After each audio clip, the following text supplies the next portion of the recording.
3 hours for a single text, and I still didn't send it. 6 months ago, I spent 3 hours trying to ask my friend, "Want to grab coffee?"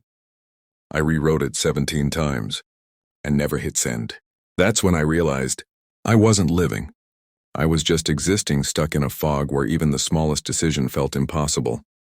If you've ever felt like you're just watching your life from the sidelines, this is for you. Here are 5 tiny shifts that pulled me out, and they might change everything for you too. 1. The 10-second rule. If I can't decide in 10 seconds, I pick the first option. Coffee or tea? 10 seconds. Which route? 10 seconds. Most choices aren't permanent, and the wrong choice is better than no choice. 2. Label your thoughts. When my brain said, "You're a failure," I started saying, "I'm having the thought that I'm a failure."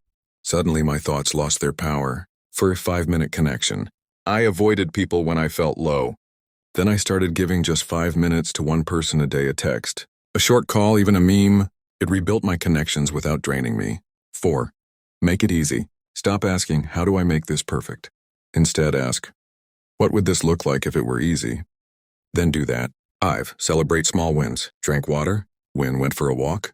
Win. Asked for help. Big win. These little things proved I was doing better than I thought. That coffee text? Last week I called my friend and made plans in 2 minutes. No overthinking.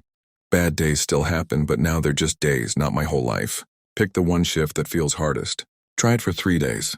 Then tell me what happened in the comments. And if this helped you, subscribe so you don't miss the next one. Your future self will thank you.